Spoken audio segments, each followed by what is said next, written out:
আসসালামু আলাইকুম ভিউয়ার্স, আজকে আমাদের নতুন ভিডিওতে আপনাদের আবারও স্বাগতম। তো ভিউয়ার্স, আজকে আমরা যেটা জানতে চাচ্ছি সেটা হচ্ছে যে ধান খেতে কেন ইউরিয়া সার প্রয়োগ করা যাবে না, বিশেষ করে কাস্তর অবস্থায়। মূলত কথা হচ্ছে কাস্তর অবস্থায় ধান খেতে কেন ইউরিয়া সার প্রয়োগ করা যাবে না। তো এই সময় প্রয়োগ করলে কী কী সমস্যা হতে পারে এবং কী কী ক্ষতি হতে পারে, তো আমরা সেটাই জানবো। তো বিস্তারিত জানার জন্য ভিডিওটি শেষ পর্যন্ত দেখবেন এবং যারা নতুন ভিউয়ার্স আছেন তারা অবশ্যই আমাদের চ্যানেলটি সাবস্ক্রাইব করে রাখবেন। তো ভিউয়ার লক্ষ্য করতে পারতেছেন বর্তমান কিন্তু ধানের কাস্তর অবস্থায়। তো এই সময় কিন্তু সব রকমের রোগ আক্রমণ করে থাকে, বিশেষ করে মাজরা পোকা এবং ছত্রাক, এই দুইটা রোগের আক্রমণটা বেশি ঘটে থাকে। আর এই কাস্তর অবস্থায় যদি আপনার ধান খেতে যে কোনো রকমের একটি রোগ আক্রমণ করে, তো এই সময় কিন্তু রোগটা বিশেষ করে বেশি সময় খুব দ্রুত ছড়িয়ে পড়ে। আর এই সময় এই রোগগুলো যদি আপনারা দমন করতে না পারেন তাহলে কিন্তু আপনার ধান ক্ষেত পুরোপুরি শেষ হয়ে যাবে।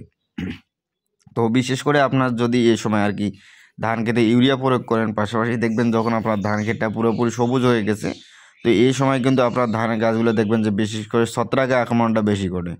আর এই সময় যদি আপনার ইউরিয়া প্রয়োগ কম করেন তাহলে কিন্তু আপনার গাছগুলো দেখবেন একটু টাইট থাকবে এবং ঝকঝকে থাকবে। আর ইউরিয়া সার প্রয়োগ করলে সমস্যাটা হবে কি, আপনার গাছের পাতাগুলো অনেক বেশি হয়ে যাবে, পাশাপাশি আপনার জমিতে যে রোদ প্রবেশ করার কথা সেই রোদটা আর প্রবেশ করতে পারবে না। এতে করে দেখবেন যে আপনার গোড়ার দিকে গাছগুলো একদম পচনের রোগ আক্রমণ ধরে ফেলছে। এবং ইউরিয়া সার প্রয়োগ করার ফলে আপনার এই সময় গাছগুলো দেখবেন যে যখন ধান বের হচ্ছে তখন কিন্তু গাছগুলো নরম হয়ে যাচ্ছে। এতে করে গাছগুলো একটু নরম হওয়াতেই আপনার ধান খেতে দেখবেন যে মাজরা পোকার আক্রমণটা বেশি ঘটে গেছে। তো এই ক্ষেত্রে যাদের জমিতে কাস্তর অবস্থা বা ধান বের হবে কিছুদিনের মধ্যে, তো এই সময় কিন্তু ভুলেও আপনার ধান খেতে এই ভুলগুলো করা যাবে না। বিশেষ করে ইউরিয়া সারটা এই সময় যদি আপনারা বেশি প্রয়োগ করেন তাহলে কিন্তু সব রকমের রোগ বালাই একসাথে আক্রমণ করতে পারে। তার কারণ হচ্ছে ইউরিয়া সার আপনার গাছের বৃদ্ধিটা ঘটাবে, শুধু পাতার বৃদ্ধি ঘটাবে এবং গাছটাকে খুব ঘন সবুজে পরিণত করবে। এতে করে গাছটা একদম নরম হয়ে আসবে এবং এই সময় কিন্তু বিশেষ করে দেখবেন যে এই আপনার শীষ মরা রোগ বা শীষগুলো বের হওয়ার সময় সাদা হয়ে যাবে। তার কারণ আছে এই সময় মাজরা পোকার আক্রমণটা বিশেষ করে ঘটতে পারে। আর এই সময় মাজরা পোকার আক্রমণ ঘটলে আপনার দেখবেন যে শীষগুলো পুরোপুরি সব সাদা হয়ে গেছে।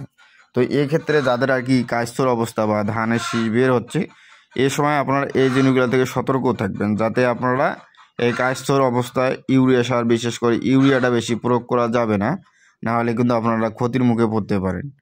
তো বন্ধুরা, যাদের জমিতে কাস্তর অবস্থা বা দু একটা করে ধান বের হচ্ছে বা ধান বের হওয়ার সময় হয়ে চলে এসেছে, তো এই সময় আপনারা ইউরিয়া প্রয়োগ না করে পটাশ প্রয়োগ করবেন। আর যদি আপনাকে ইউরিয়া প্রয়োগ করতে হয় আপনারা ইউরিয়ার জায়গায় ড্যাপ সারটা প্রয়োগ করার চেষ্টা করবেন।